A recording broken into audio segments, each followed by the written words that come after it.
What's up, everybody? I'm back. Got another video for you guys. RC Talks, all basketball. Let's get down to it, right? So, happy 4th to everybody, by the way. So, I wanted to talk about the Dallas Mavericks last season. They finished 38-44. They did not qualify for the NBA playoffs, which I found to be very peculiar when you have a superstar talent of the likes of a Luka Doncic and you're not able to successfully make the playoffs. And then you acquired by trade deadline Kyrie Irving, absolutely wonderful, talented guard, with some, of course, off-court issues, but you get these players on your team. I mean, you get a player like Kyrie on your team. So you think, oh, yeah, they should definitely make a playoff run. But it doesn't happen. And, of course, they got Kyrie, I believe it was for Dorian Howard-Finney-Smith, Spencer Dinwiddie, and picks, miscellaneous picks. So I personally feel like they of course underachieved, but they just didn't want it. They couldn't have really wanted the playoffs. And it was said that they had perhaps tanked to get a lottery pick, which, that's a head scratcher.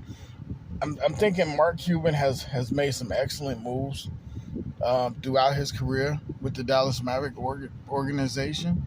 But lately I've been scratching my head, at Cuban's signings and dealings. And I just feel like this team, of course, underachieved. They should have done more. Maybe they were just filling each other out. I just wonder, this is what I truly wonder. I wonder if this team can actually put the pieces around Luka Doncic that they need. I'm just going to come out and say it, because I don't believe that they are doing the best job of putting talent around Luka Doncic. And I look at a roster that's pretty much middle of the pack.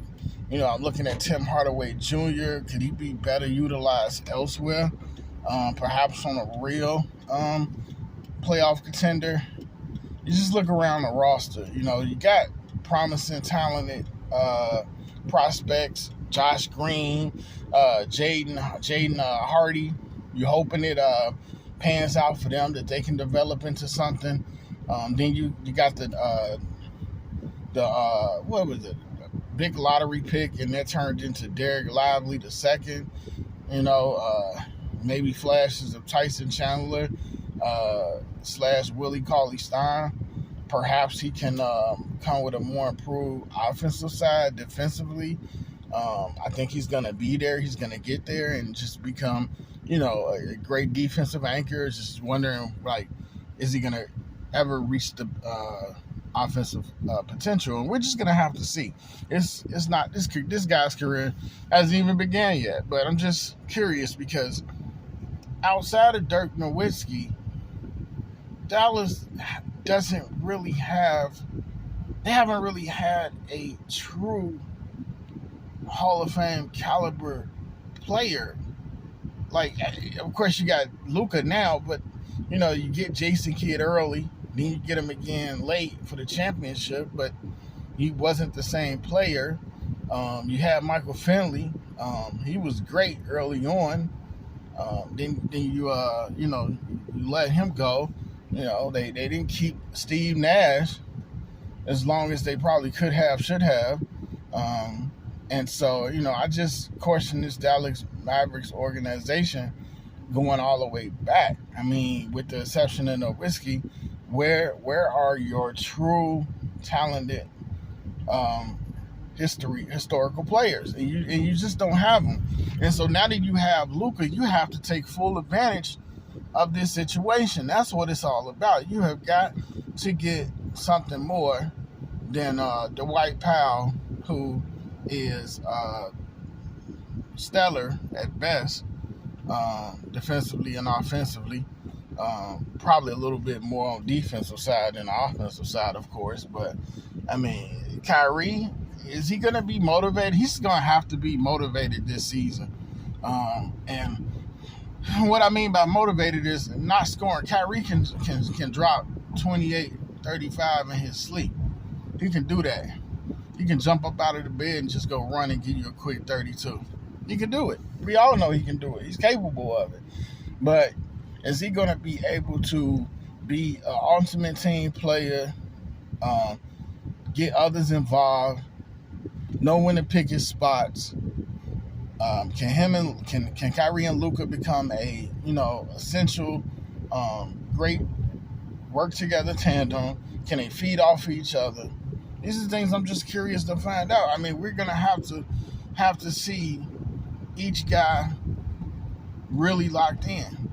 And Luka is the point guard, which I guess it's all right. I thought Luka was a forward, but I'm probably wrong. But if he is going to play the point guard, he's going to have to get everyone involved and then get himself involved. But when he's the only one that's got it going, and hopefully that changes in a full season viewing of the two, Kyrie and Luka, when he's the only one that's got it going, how can he get everybody? I mean, he should be able to.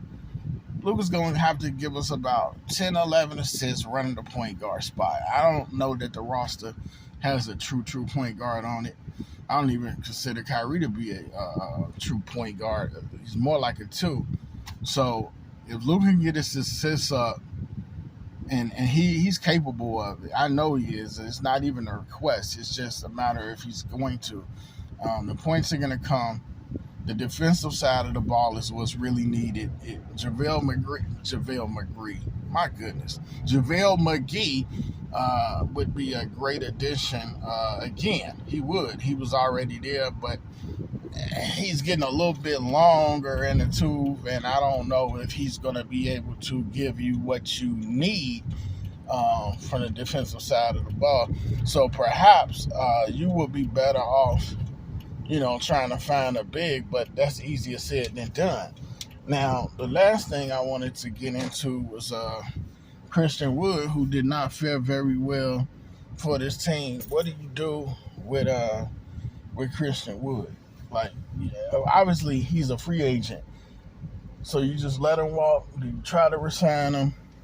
I don't think they will, but what would you do if you were the GM, the coach? I mean, Christian Wood is a bit of an enigma. At one point, he was very talented and very much a welcome addition, but he's become somewhat of a headache, and he has become very underwhelming. So he actually did not work out very well for the Mavericks, so they probably won't bring him back. But this team should be able to climb back into playoff contention. But it is the Western Conference. It is going to be a tougher fight. But, I really believe in Luka, and I don't feel like he should have to go somewhere else to win. But if Dallas doesn't put the better players around him, and if Luka and Kyrie can't work together as a tandem, it's a telltale sign that somebody's got to go. Something's got to happen. And Jason Kidd, he's a really good coach as well. But he's got to be able to put these guys together. They got to be able to work out a plan. They got to be able to really execute, and they have to be able to have a successful year. They don't have to win no championship, but they got to be able to at least show that they can do what they did in 2021, kind of sort of how they got to the Western Conference Finals against the Golden State Warriors. And even though they lost that series 4-1, they had a pretty good showing. So they had a pretty good showing out that playoffs. They just got to get back to that and go from there. And we're just going to have to see if they're capable of it. Like I say, you got a life-changing talent in Luka Doncic. It's all about what they can surround them with. And that's all I got for this video, guys. So like, share, subscribe, comment, and I will get back at you guys later. All right, peace.